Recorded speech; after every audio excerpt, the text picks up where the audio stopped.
नमस्कार, स्वागत है आपका न्यूज 24 में और मैं हूं आपके साथ दिव्या अग्रवाल। जनता की ऑडिट रिपोर्ट में आज बात एक ऐसी लोकसभा धरा की जो एक प्रधानमंत्री की जन्मस्थली तो दो प्रधानमंत्रियों की कर्म भूमि रही है। जिस धरती से कई दिग्गजों ने सियासी गलियारों में कदम रखा, जनता ने भरोसा किया तो नामचीन हस्तियों को सिर आंखों पर बिठाया और नेता ने भरोसा तोड़ा तो उसे हार का स्वाद भी चखाया। एक नजर संगम नगरी प्रयागराज के बह रही चुनावी धारा पर, देखिए हमारी ये रिपोर्ट।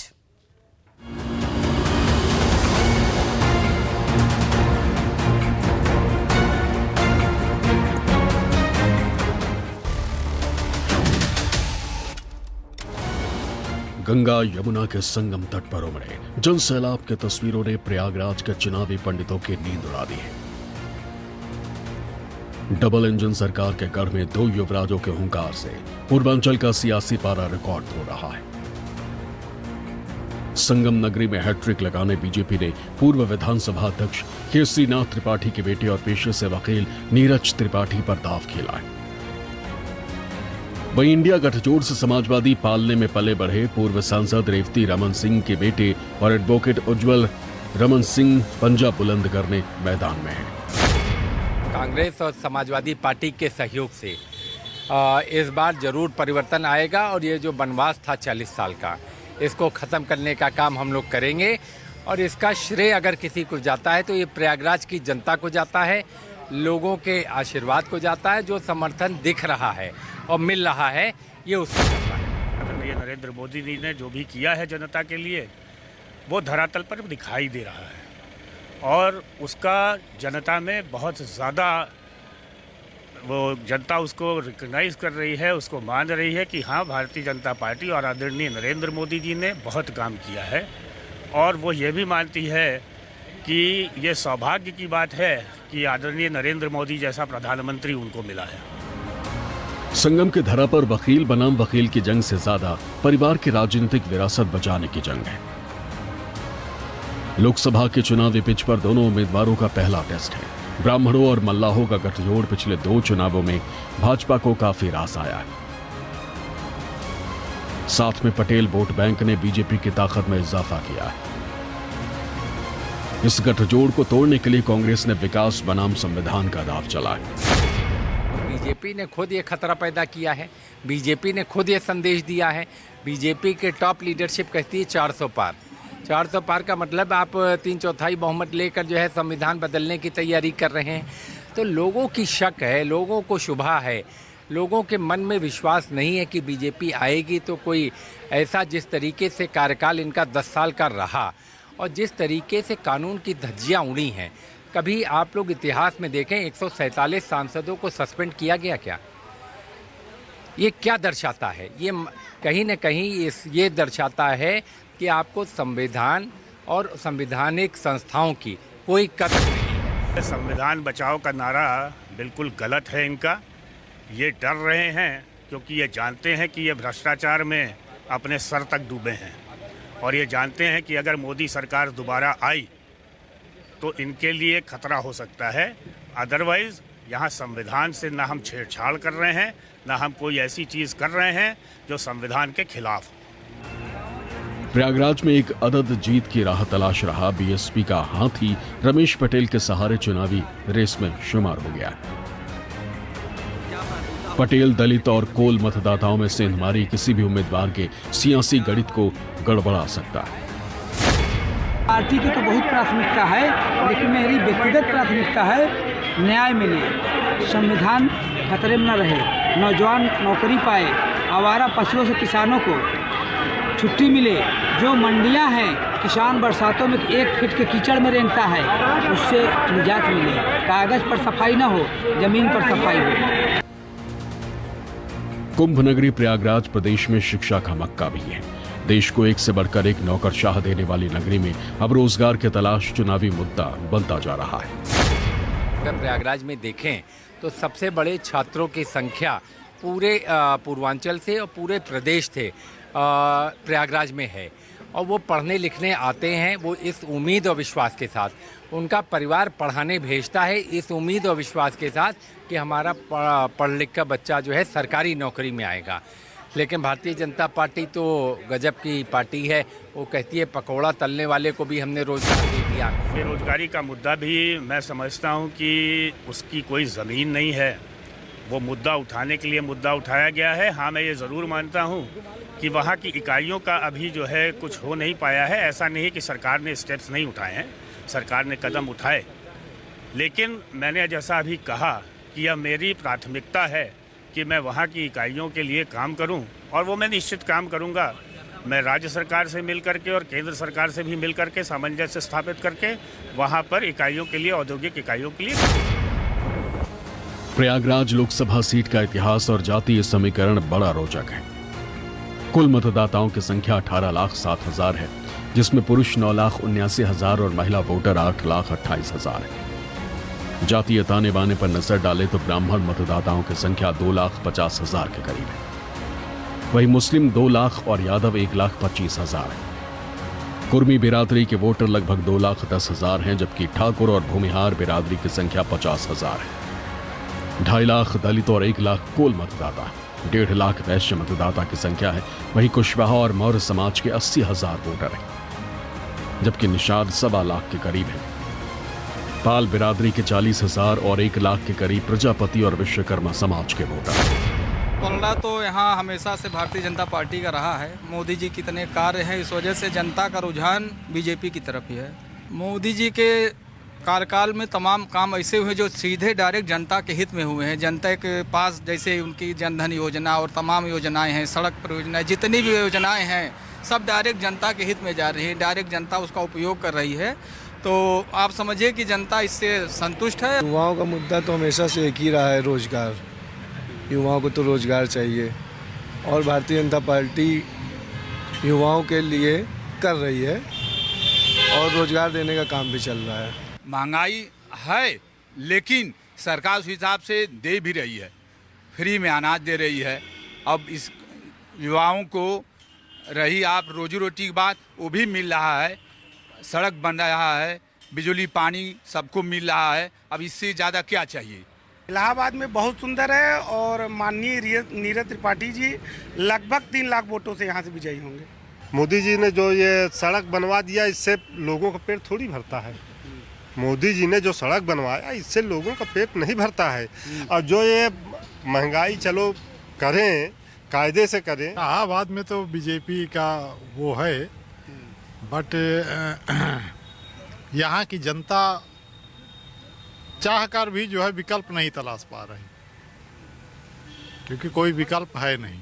इलाहाबाद का जो चुनाव है ये जाति और धर्म आधार पर मतलब कि चुनाव हो रहा है। इसके बाद बेरोजगारी पर चुनाव हो रहा है, और जो महंगाई है जो अप्रत्यक्ष रूप से दिखाई नहीं पड़ रही है, और इस बार जो सरकार के मन में था गल्ला देना, चावल देना, ये सुविधा देना, वो भी उनके लिए कारगर साबित हो रहा है। 15 साल कर चुकी सरकार, मगर कोई क्या कहते हैं आज तक सरकारी भर्ती नहीं निकाली है। बेरोजगारों को भत्ता नहीं मिल रहा है, गरीबी बढ़ती जा रही है, महंगाई बढ़ती जा रही है, इसीलिए सरकार से ना खुश। इलाहाबाद, जिसे अब प्रयागराज कहा जाता है, एक ज़माने में देश की राजनीति का पावर सेंटर, कंट्रोल रूम के रूप में जाना जाता। धर्म, शिक्षा और राजनीति के इस संगम वाले शहर ने इस देश को यहाँ से 3 प्रधानमंत्री दिए। राजनीतिक विरासत इतनी लंबी चौड़ी है कि उस विरासत की सियासत आज भी इलाहाबाद में दिखाई देती है, और उसी परंपरा को निभाते हुए 2 प्रत्याशी इस बार इलाहाबाद के चुनावी मैदान में उतरे हुए हैं। प्रयागराज सीट के इतिहास पर नजर डालें तो बड़े बड़े दिग्गज यहां से सांसद चुने गए। 1952 में देश के पहले चुनाव में कांग्रेस के शिव प्रकाश ने जीत दर्ज की। 1957 और 1962 में लाल बहादुर शास्त्री ने कांग्रेसी किले को संभाला। 1967 में हरिकृष्ण शास्त्री ने पिता के विरासत को संभाला। 1971 में हेमवती नंदन बहुगुणा कांग्रेस के पाले से जीतकर सांसद पहुंचे। इमरजेंसी के बाद 1977 में यहां कांग्रेस का वर्चस्व जनता पार्टी के टिकट पर चुनाव लड़ने वाले जनेश्वर मिश्र ने ढहाया। उन्होंने कांग्रेस प्रत्याशी विश्वनाथ प्रताप सिंह को करीब 90,000 मतों से हराया, जिन्हें राजा मंडा के नाम से भी जाना जाता था। 1984 में कांग्रेस ने इलाहाबाद से फिल्म स्टार अमिताभ बच्चन को टिकट दिया। उनके सामने लोकदल से हेमवती नंदन बहुगुणा उम्मीदवार थे। बहुगुणा ने कांग्रेस में रहते हुए इस क्षेत्र के विकास के लिए कई बड़े काम किए थे, लेकिन अमिताभ बच्चन के स्टारडम के आगे उनकी राजनीतिक हैसियत छोटी पड़ गई। 89 के चुनाव में जनता दल प्रत्याशी और छोटे लोहिया के रूप में मशहूर जनेश्वर मिश्र ने कांग्रेस की कमला बहुगुणा को करीब 39,000 वोटों से हराया। 1991 में हुए आम चुनाव में यह सीट फिर जनता दल को मिली। जनता दल के सरोज दुबे ने बीजेपी प्रत्याशी श्यामाचरण गुप्ता को करीब 5,000 मतों से शिकस्त दी। इलाहाबाद में बीजेपी का खाता 1996 में खुला। डॉक्टर मुरली मनोहर जोशी ने सबसे कम मतदान के बावजूद 1 लाख मतों से जीत हासिल की। 98 और 99 में डॉक्टर जोशी ने यहां से संसद पहुंचकर जीत के हैट्रिक लगाई। 2004 में यह सीट सपा के कुंवर रेवती रमन सिंह ने डॉक्टर जोशी को हराकर बीजेपी से छीन ली। 2009 में रेवती रमन ने सपा की साइकिल को प्रयागराज की सड़कों पर जमकर दौड़ाया। 2014 की मोदी लहर में श्यामाचरण गुप्ता ने जीत हासिल की। वहीं 2019 में एक बार फिर बहुगुणा परिवार के रीता बहुगुणा कमल के साथ संसद पहुंची। विधानसभा की बात करें तो इलाहाबाद में कुल 12 विधानसभा है, जिसमें से 8 बीजेपी के पास है और 4 समाजवादी पार्टी के पास। इलाहाबाद में 2 लोकसभा आती है, दोनों पिछली बार बीजेपी के पास है, फूलपुर और इलाहाबाद। इलाहाबाद लोकसभा में पिछली बार की अगर जीत का वो परसेंटेज देखा जाए तो बीजेपी को मिले थे 56%, समाजवादी पार्टी को मिले थे 35% और कांग्रेस को मिले 3.5% वोट। अलग अलग संस्कृतियों एवं समुदायों को सहारा देने वाली गंगा एवं यमुना नदी के बीच बसे इस क्षेत्र के पथरीले इलाके सियासी हलके में मृग मरीचिका जैसे हालात बन रहे हैं। मुद्दों पर शुरू हुआ चुनाव जाति गोलबंदी के संगम पर सिमट गया है। प्रयागराज की राजनीतिक दिशा ब्राह्मण तय करते आए हैं, लेकिन दलित और ओबीसी किसी भी सियासी संगम की धारा का रुख बदल सकते हैं। ऐसे में जो इस वोट बैंक को साथ लेगा, प्रयाग में राज उसी का होगा। कैमरामैन अजय और अपने सहयोगी पंकज के साथ प्रशांत देव, न्यूज़ 24, प्रयागराज। जनता के ऑडिट रिपोर्ट में अब बात शिव की नगरी में 2 महिलाओं में छिड़ी महाभारत की कर लेते हैं। एक तरफ बाहुबली की पत्नी तो दूसरी तरफ रिटायर्ड आईएएस की धर्मपत्नी। चुनावी धमक के जातीय गोलबंदी की कवायद बाहुबल की धमक और नौकरशाही की चतुराई की जंग में तब्दील हो चुकी है। एक नजर 24 के बिसात में बिहार के शिवहर लोकसभा के चुनावी गणित पर डालते हैं।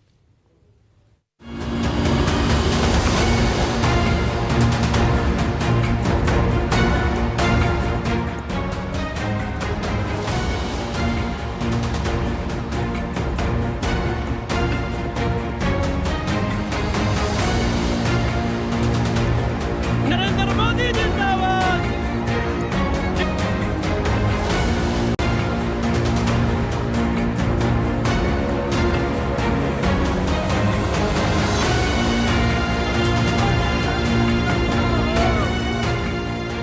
बिहार का सबसे छोटा जिला शिवहर। शिव की नगरी के नाम से मशहूर धरा पर इन दिनों चुनावी तांडव मचा हुआ है। एनडीए के कोटे से शिवहर सीट जेडीयू के खाते में गई है। बीजेपी का 3 मर्तबा भगवा बुलंद करने वाली रमा देवी का पत्ताकाट एनडीए कोटे से बाहुबली आनंद मोहन की पत्नी लवली आनंद तीर कमान थामे मैदान में है। दूसरी तरफ पूर्व नौकरशाह की पत्नी ऋतु जायसवाल हैं, जो दिल्ली की चकाचौंध छोड़ शिवहर की धरती पर लालटेन रोशन करने गांव-गांव की धूल भाग रही हैं। 2 महिलाओं के चुनावी तूतू मैमे ने शिवहर के सियासी पारा को बढ़ा दिया है। लोग में है कि इस बार मोदी जी को जो है प्रधानमंत्री बनाएंगे। इस बार तो और ज़्यादा लोगों में है कि किस तरह से उन्हें बनाया जाए, क्योंकि इतना ज़्यादा उनके रीजन में 10 साल में इतना ज़्यादा देश आगे बढ़ा है। अयोध्या में राम मंदिर बना, भव्य मंदिर बना, किसानों के खाते में पैसे आ रहा है, 5 लाख का जो है आयुष्मान कार्ड के तहत वो आ रहा है, और बिहार भी इतना तरक्की किया है। तो यहाँ एनडीए को वोट नहीं देगा तो किसको देगा? यहाँ बिहार जो है लगता है वो बिहार है 2005 से पहले वाला, अभी तो एकदम लगता है कभी कभी कि दिल्ली पहुंच गए कि बम्बई पहुंच गए। मेरिन ड्राइव तक जो है मुख्यमंत्री जी यहाँ ले आए हैं। ओवर ब्रिज है, जेपी सेतु है, कितने सेतु है। तो विकास चाहिए, रोजी रोटी, रोटी कपड़ा और मकान, और ऊपर से इतना विकास, इतना बिजली। जिस पार्टी से आप कैंडिडेट हैं, आपको उस पार्टी का गमछा रखने में भी शर्म महसूस होती है।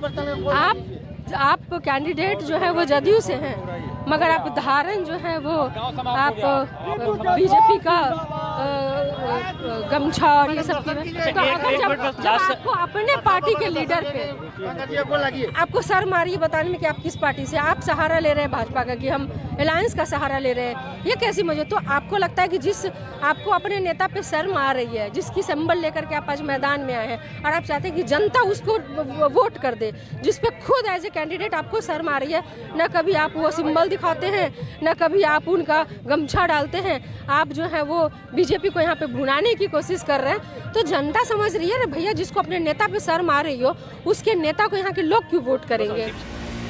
लालटेन धारी ऋतु जायसवाल पूर्व नौकरशाह की पत्नी है। छोटे से गांव की मुखिया बन ऋतु ने राजनीति में कदम रखा। काम के लिए उपराष्ट्रपति से सम्मानित हुई। विधानसभा चुनाव में आरजेडी ने ताल ठोकी, लेकिन हार का सामना करना पड़ा। एक बार फिर सियासी ख्वाहिश पूरी करने लोकसभा मैदान में है। वहीं शिवहर की धरती पर पति आनंद मोहन की विरासत बढ़ाने के लिए कई चुनाव में मात खा चुकी लवली आनंद की उम्मीदें मोदी मैजिक और डबल इंजन पर टिकी हुई है। हमारी प्राथमिकता है डबल इंजन के सरकार में डबल काम होगा। रीगा चीनी मिल जो है बंद पड़ा हुआ है, उसको खुलवाना है, उसको चालू कराना है। आपको जो है रेलवे है, जानकी धाम से लेके बापू धाम तक रेलवे चालू होगा। पुनौरा में भव्य मंदिर बनेगा, यहाँ भी ढाका को जिला बनाने का है। इस तरह से जो भी है स्थानीय मुद्दा भी वो सब कुछ होगा। शिवहर की जनता ने इतने ट्विटर पे ट्रेंड किए, शिवहर मांगे ऋतु जायसवाल, शिवहर मांगे ऋतु जायसवाल। तो वो जात देख करके नहीं कर रहे थे, उन्होंने कहीं ना कहीं से मेरे काम से प्रभावित थे।